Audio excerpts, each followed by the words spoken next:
अध्याय 16 दैवी तथा आसुरी स्वभाव।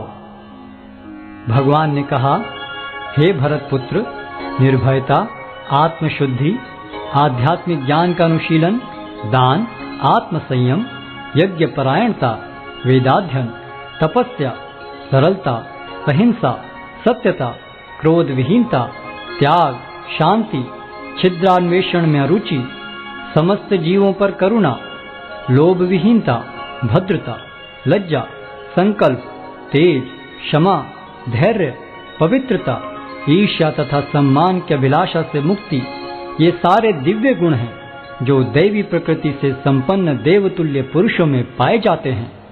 हे प्रतापुत्र, दंभ, दर्प, अभिमान, क्रोध, कठोरता तथा ज्ञान, ये आसुरी स्वभाव वालों के गुण हैं। दिव्य गुण मोक्ष के लिए अनुकूल हैं और आसुरी गुण बंधन दिलाने के लिए हैं।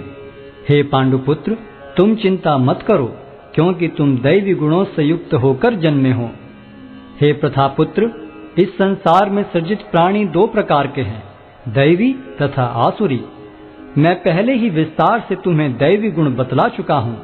अब मुझसे आसुरी गुणों के विषय में सुनो। जो आसुरी हैं वे यह नहीं जानते कि क्या करना चाहिए और क्या नहीं करना चाहिए। उनमें न तो पवित्रता, न उचित आचरण और न ही सत्य पाया जाता है। वे कहते हैं कि यह जगत मिथ्या है, इसका कोई आधार नहीं है और इसका नियमन किसी ईश्वर द्वारा नहीं होता। उनका कहना है कि यह कामेच्छा से उत्पन्न होता है और काम के अतिरिक्त कोई अन्य कारण नहीं है। ऐसे निष्कर्षों का अनुगमन करते हुए आसुरी लोग, जिन्होंने आत्मज्ञान खो दिया है और जो बुद्धिहीन हैं, ऐसे अनुपयोगी एवं भयावह कार्यों में प्रवृत्त होते हैं जो संसार का विनाश करने के लिए होता है। कभी न संतुष्ट होने वाले काम का आश्रय लेकर तथा गर्व के मद एवं मिथ्या प्रतिष्ठा में डूबे हुए आसुरी लोग इस तरह मोहग्रस्त होकर सदैव क्षणभंगुर वस्तुओं के द्वारा अपवित्र कर्म का व्रत लिए रहते हैं। उनका विश्वास है कि इंद्रियों की तुष्टि ही मानव सभ्यता की मूल आवश्यकता है। इस प्रकार मरण काल तक उनको अपार चिंता होती रहती है। वे लाखों इच्छाओं के जाल में बंधकर तथा काम और क्रोध में लीन होकर इंद्रिय तृप्ति के लिए अवैध ढंग से धन संग्रह करते हैं। आसुरी व्यक्ति सोचता है, आज मेरे पास इतना धन है और अपनी योजनाओं से मैं और अधिक धन कमाऊंगा। इस समय मेरे पास इतना है, किंतु भविष्य में यह बढ़कर और अधिक हो जाएगा। वह मेरा शत्रु है और मैंने उसे मार दिया है और मेरे अन्य शत्रु भी मार दिए जाएंगे। मैं सभी वस्तुओं का स्वामी हूँ, मैं भोक्ता हूँ, मैं सिद्ध, शक्तिमान तथा सुखी हूँ।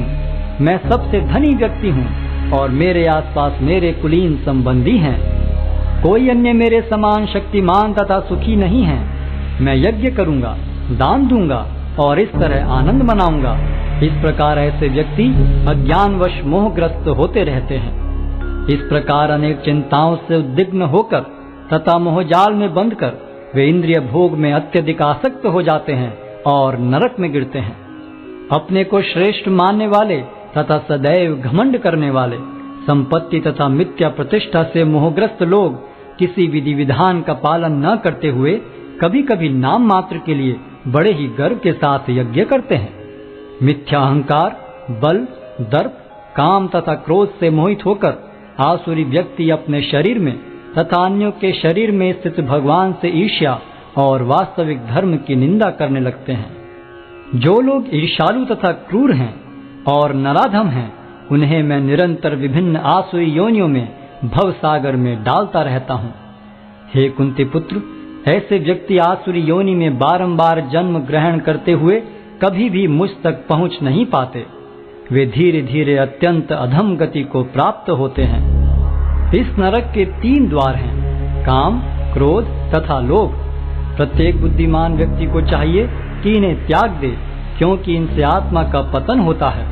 हे कुंती पुत्र, जो व्यक्ति इन तीनों नरक द्वारों से बच पाता है, वह आत्म साक्षात्कार के लिए कल्याणकारी कार्य करता है और इस प्रकार क्रमशः परम गति को प्राप्त होता है। जो शास्त्रों के आदेशों की अवहेलना करता है और मनमाने ढंग से कार्य करता है, उसे न तो सिद्धि, न सुख, न ही परम गति की प्राप्ति हो पाती है। अतएव मनुष्य को यह जानना चाहिए कि शास्त्रों के विधान के अनुसार क्या कर्तव्य है और क्या अकर्तव्य है। उसे ऐसे विधि विधानों को जानकर कर्म करना चाहिए जिससे वह क्रमशः ऊपर उठ सके।